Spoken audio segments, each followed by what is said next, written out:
the fastest lap was another thing that kind of turned eyes and opened your ears. So Laz, I'm curious what you thought of Red Bull's situation with Daniel Ricciardo getting fastest lap. Max Verstappen, of course, was happy that he stole 1 point from Lando Norris, but what do you make of that situation? Well, at the time, I thought it was, yeah, borderline of what really should be allowed in F1. Whether you can actually find a regulation that suggests it shouldn't be allowed is another question. But the fact that you've got two teams which are meant to be working, as individual teams for their own interests, and a driver outside the top 10 basically running last, and they go and get the fastest lap because although that won't get Daniel Ricciardo the point, it will take the point away from Lando Norris, who was holding that fastest lap at the time, and therefore the point in the championship, which may not be inconsequential at the end of the year. So, yeah, I thought it was a bit naughty. Of course, the official reason given by RB is that, well, this could be Daniel's, they actually said in the press release, well, in case this is Daniel's last race, kind of this was the quote from Laurent Mecki's, the team principal, admitting really that he doesn't have any say in what goes forward. We knew that anyway, but by saying, well, it could be his last race, therefore we wanted to send him off on a high with a fastest lap. It's I'm so sure. shitty. Well, I'm sure when Daniel looks back at his career, that fastest lap won't stand out as the highlight of it. And in fact, that whole weekend, I think he will probably quite want to.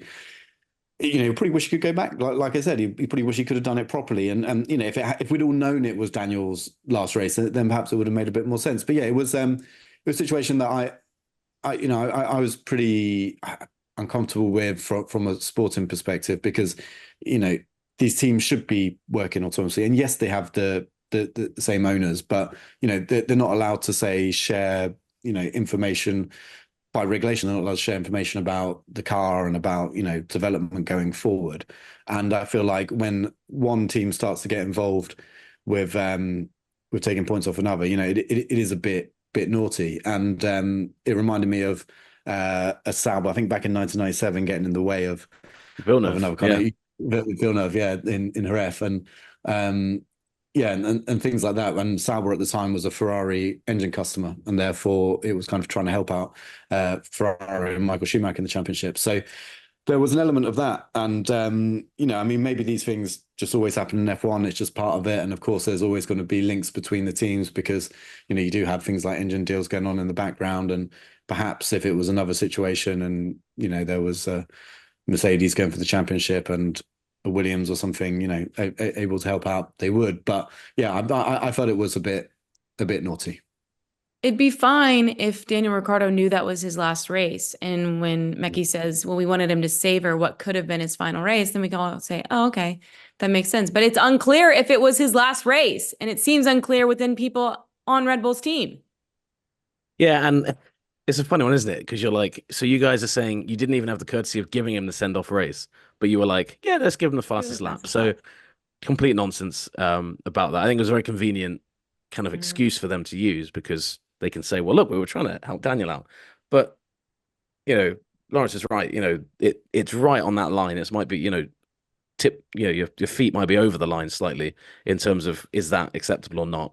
Because it opens up the fascinating point now. If the RB going forward has just had a bad race, one of the drivers has had a bad race, do they now? I mean, they've obviously lost the excuse of, oh, we're just trying to send someone out on a high, but the FIA didn't really, didn't look into it. And I had a little look at the regulations about what is acceptable there, what isn't. The only thing I could find, and again, this is kind of murky in itself because it's very vague, but the International Sporting Code 12, I always get these wrong, 12.2.1i says any infringement of the principles of fairness in competition, behavior in an unsportsmanlike manner, or, and this is the important bit, an attempt to influence the result of a competition in a way that is contrary to sporting ethics. So that last point is if you were McLaren, or at least I would assume if you're McLaren, you'd be looking at that going forward, because if this becomes a trend now, it's obviously got an influence on the championship.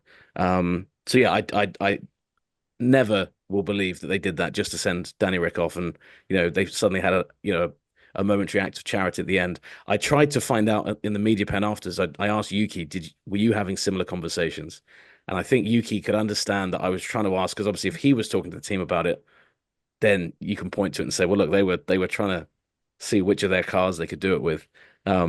But yeah, I think that'll be fascinating. I mean, I don't know if radio messages have come out yet from, a lot of the time these kind of come out in the days after. But yeah, I Nate, think that's called a if leading question. it was a very leading question, and I apologize to Yuki Tsunoda on the off chance he's listening for that. But yeah, I think it really does skirt the line there. Red Bull would turn around and I mean, Christian Horner basically said, well, you've got to ask RB what they did. Um, I think they would say, well, we run two teams and we pay for two teams, etc. But you know, it it gives you so much power when you've got two extra cars on the racetrack, and the issue you have as well is that I think you have to be so careful with these things as well. Because let's say in one of these races coming up now, one of the RBs just has genuinely or legitimately has a car issue. One of the drivers makes a mistake and puts it in the wall.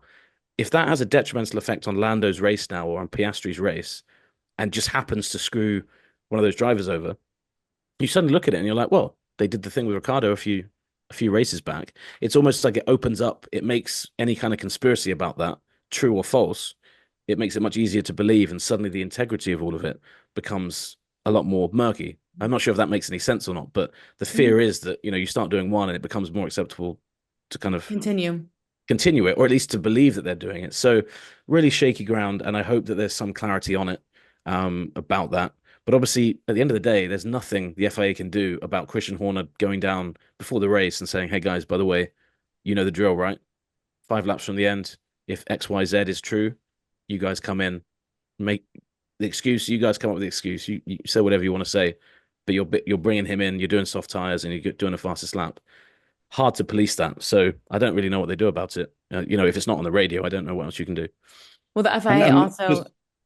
Just to say, like, one of the reasons why a team outside the top 10 wouldn't usually do that, because, I mean, one, why would you? Obviously, got nothing to gain, but also by doing that pit stop, putting the car out there, going for a fastest lap, you run that risk of the car being on the edge right at the end of the race and having a shunt. Not to say that people shouldn't drive racing cars fast, because that's what they're there for, but it's why it's really not standard practice at all, to go out there and do it. It was very, very unusual. In fact, the first time I remember it happening, I mean, it does occasionally happen where a car just makes a pit stop out of sequence, and just happens to end up on soft tires at the end of the race and gets the fastest lap just by kind of driving at fairly regular pace, just because of the advantage of soft tires in the race. But yeah, really unusual for someone to go out and do that on purpose and chase the lap, which, Daniel clearly was, and he did a very good job because he got it. Thanks so much for watching ESPN on YouTube, and for more sports highlights and analysis, be sure to download the ESPN app, and for premium content